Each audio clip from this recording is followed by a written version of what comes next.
नमस्कार दोस्तों आज हम बात करने वाले हैं स्लोप ऑफ ए लाइन के बारे में कि actually slope of A line क्या होता है और ये हमें क्या रिप्रेजेंट करता है। तो देखिए हमारे पास कोऑर्डिनेट ज्योमेट्री हम लेके चल रहे हैं और इसके अंदर हम क्या करते हैं, कोई लाइन लेते हैं। ठीक है, मान लीजिए मैंने एक लाइन ली लाइक दिस, और ये लाइन एक्स एक्सिस के साथ कितना एंगल बनाएगी, एक्स एक्सिस के साथ कितना एंगल ये लाइन बनाती है। लाइक अगर मैं ऐसे करता हूँ, ये लाइन, ये जो एंगल है ये होता है स्लोप ऑफ लाइन कि लाइन का स्लोप कितना है with respect to X axis. X axis के साथ कितना इसका एंगल होता है, उसी को हम स्लोप ऑफ लाइन बोलते हैं। अब देखिए स्लोप ऑफ लाइन निकालते कैसे हम, तो हम सबसे पहले क्या करते हैं, इस लाइन के ऊपर कोई दो पॉइंट मान लेते हैं। ठीक है, मान लीजिए आपकी लाइन गिवन है और इसके ऊपर आपने ये पॉइंट मान लिया x1 y1। ठीक है, और ये पॉइंट आपने मान लिया x2 y2। ओके, अब आप क्या करेंगे, आपको ये एंगल निकालना है। आप यहाँ पे एक राइट एंगल ट्राइंगल बना लेंगे ऐसे। अब ये दोनों लाइन आप देखेंगे पैरेलल है, तो यहाँ पे जितना एंगल आएगा उतना ही यहाँ पे, मतलब ये एंगल हम निकाल लेंगे तो स्लोप ऑफ लाइन निकल जाएगा, है ना। तो अभी हम क्या करते हैं, अब हमें ये एंगल, ये जो एंगल निकालना है हमें, मान लीजिए आपको ये एंगल निकालना है, तो आप क्या करेंगे, आपके पास दो साइड गिवन होंगी इसके अंदर। अब आप यहाँ पे देखेंगे तो ये जो लेंथ है ये y1 लेंथ है, क्योंकि ये y1 जो पॉइंट है वो y एक्सिस का है। ठीक है, और यहाँ पे जो पॉइंट है ये y2 लेंथ है। तो हम क्या करते हैं, y1 के अंदर से y2 को माइनस करते हैं तो हमारे पास ये आ जाएगा, है ना, y1 माइनस y2। तो यहाँ पे आप पॉइंट को आगे पीछे मान सकते हैं, कोई दिक्कत वाली बात नहीं है। लाइक मैं x2 y2 यहाँ पे लिख सकता हूँ वो स्टैंडर्ड फॉर्मेट के लिए, और यहाँ पे x1 y1 लिख सकते हैं। ठीक है, तो यहाँ पे आप क्या करेंगे, y2 माइनस y1 ये लिखेंगे, तो आपके पास ये लेंथ आएगी y2 माइनस y1।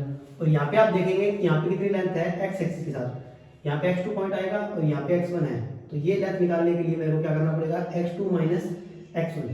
ठीक है, x2 माइनस x1, ये लेंथ मेरी x2 माइनस x1, ये लेंथ हमारे पास आ गई है। अब हम क्या करते हैं कि tan ऑफ थीटा लगाएंगे। tan थीटा क्या होगा, परपेंडिकुलर अपॉन बेस। परपेंडिकुलर हमारे पास कितना है, y2 minus y1 upon x2 minus x1। ये हमारे पास tan ऑफ थीटा है, इसी को हम क्या बोलते हैं, स्लोप ऑफ ए लाइन, और इसको हम m से भी रिप्रेजेंट करते हैं।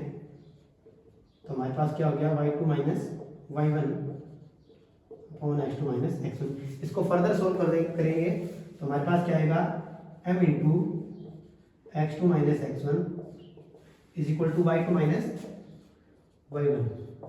ये हमारे पास एक इक्वेशन आ जाती है।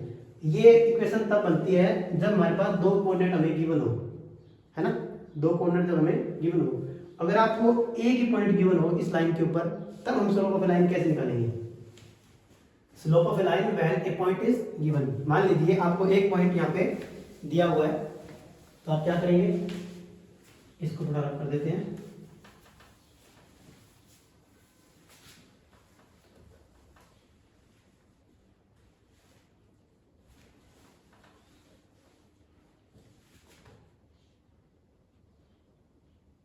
मान लीजिए आपको एक पॉइंट गिवन है ओनली x1 y1, ये कुछ भी हो सकता है 2 3 3 4 जो भी। ठीक है, यहाँ पे आप क्या करेंगे, यहाँ पे आप मान लो x, y, कोई तो पॉइंट यहाँ पे होगा x, y।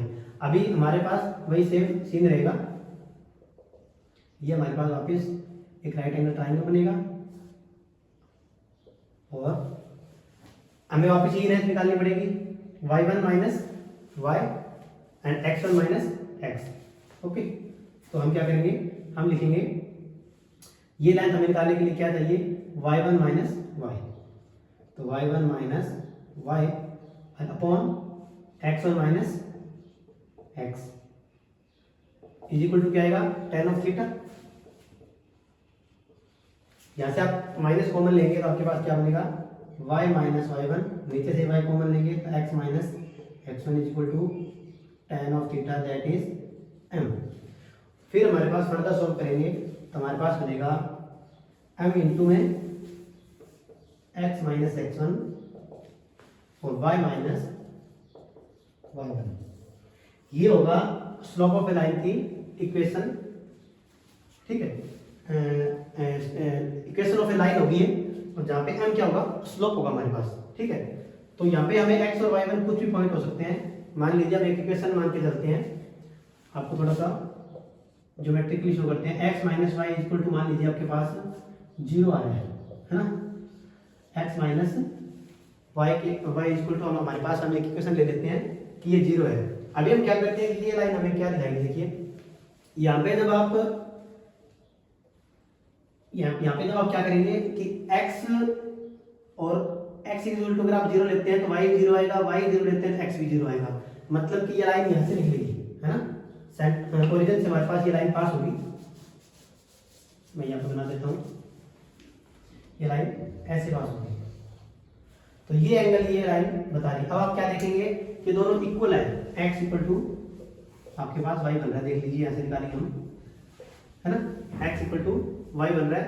तो यहाँ पे x इक्वल टू y है, इसका मतलब क्या हो गया कि जितनी लेंथ x एक्सिस की होगी उतनी y एक्सिस की होगी। तो ये एंगल दोनों इक्वल आएंगे, दोनों इक्वल आते हैं tan 45 पे। इट मींस जो एंगल बनेगा ये 45 डिग्री बनेगा इस इक्वेशन का, जो ये line of equation of line है, इसका जो स्लोप होगा वो 45 डिग्री होगा। हम निकाल भी सकते हैं यहाँ से, आप देख लीजिए। वैसे भी अगर आपके पास ये एंगल बनता है और ये ट्राइंगल बनता है, तो यहाँ पे आप क्या देखेंगे कि जितना x कोऑर्डिनेट है उतना y कोऑर्डिनेट होगा। लाइक अगर ये 3 है तो ये भी यहाँ पे 3 हो जाएंगे दोनों, है ना। तो ये लाइन आपके पास 3 आएगी और ये भी 3 आएगी, तो tan of theta this one upon this one that is 1, और 1 कितने पे होगा, 45 डिग्री पे। तो यहाँ पे आप समझ सकते हैं कि स्लोप ऑफ लाइन हमें क्या बताता है। स्लोप ऑफ लाइन हमें बताता है कि ये जो कोई भी लाइन है वो x एक्सिस से कितना एंगल बना रही है। जब दोनों इक्वल आ रहे हैं तो हम देखते हैं कि 45 डिग्री पे इक्वल हो जाएंगे। और इसी लाइन की बात कर रहा हूँ मैं। अदरवाइज अगर आप 45 डिग्री अगर आप एंगल बड़ा करेंगे, है ना, तो ये सेकंड क्वाड्रेंट में बनता है, लेकिन हम फर्स्ट क्वाड्रेंट की बात कर रहे हैं, ठीक है। तो हमने ये देखा। इसके बाद हम देखते हैं कि स्टैंडर्ड फॉर्म क्या होती है स्लोप ऑफ लाइन की, है ना। स्लोप ऑफ लाइन है, उसकी स्टैंडर्ड फॉर्मेट क्या रहेगा। तो अभी आप यहाँ से देखिए, थोड़ा इसको सोल्व कर देते हैं।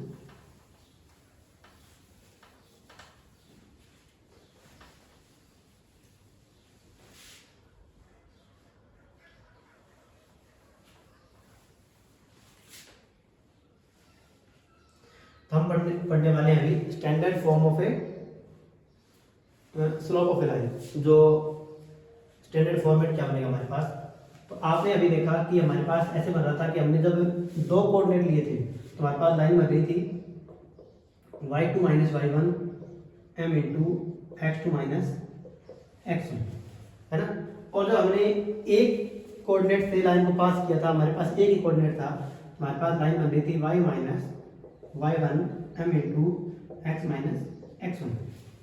अगर आप इस इक्वेशन को सोल्व करेंगे तो आपके पास क्या आएगा, देखिए इस इक्वेशन को मैं सोल्व कर रहा हूँ।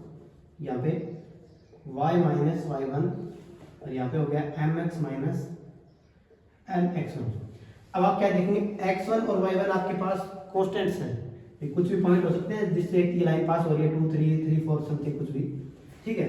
और यहाँ पे आप देखेंगे m भी आपके पास एक कॉन्स्टेंट आएगा, क्योंकि ये स्लोप ऑफ लाइन का जो स्लोप है tan ऑफ थीटा है, कितना है ना।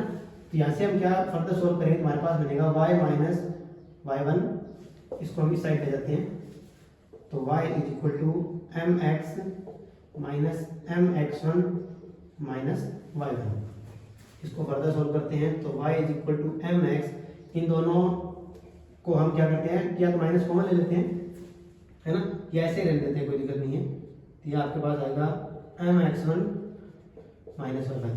अब देखिए इसके यहाँ पे हमारे पास क्या है कि ये भी कांस्टेंट है, m भी, x1 भी कांस्टेंट है, y1 भी कांस्टेंट है। तो ये टोटल जो वैल्यू इसको मैं c से रिप्रेजेंट कर सकता हूँ। कोई कांस्टेंट है यहाँ पे, तो हमारे पास क्या बन गया, y is equal to mx plus c। ये हमारे पास एक इक्वेशन ऑफ लाइन होती है जिसके अंदर यहाँ पे m क्या होता है, स्लोप होता है लाइन का। तो हम कभी भी कोई भी चीज़ पढ़ते हैं, लाइक कोई इक्वेशन पढ़ते हैं, जैसे x minus Y is equal to 0 हमने ये देखा था, तो इसको अगर आप फर्दर सोल्व करेंगे तो आपके पास x इक्वल टू वाई आएगा या y इक्वल टू एक्स, है ना। तो यहाँ पे m कितना आ रहा है देखिए, y इस लाइन को इसके साथ कंपेयर करेंगे तो y आपके पास आ रहा है mx, m आपका हो गया 1, c हो गया 0, m हो गया 1 और 1 हो गया 45 डिग्री एंगल पे, है ना। तो ये हमें स्टैंडर्ड फॉर्मेट अगर हम देखते हैं तो y equal to mx plus c होता है एक लाइन का, जिसके अंदर m जो होता है वो स्लोप ऑफ ए लाइन होता है, ठीक है। तो ये सारे कंसेप्ट थे, हमने स्लोप ऑफ ए लाइन देखा जब हमें दो कोऑर्डिनेट दिए हो और जब हमें एक कोऑर्डिनेट दिया हो और जब हमें स्टैंडर्ड फॉर्मेट लाइन का देखना हो जिसके अंदर हम हमें क्या रिप्रेजेंट करता है, slope of A line. Okay.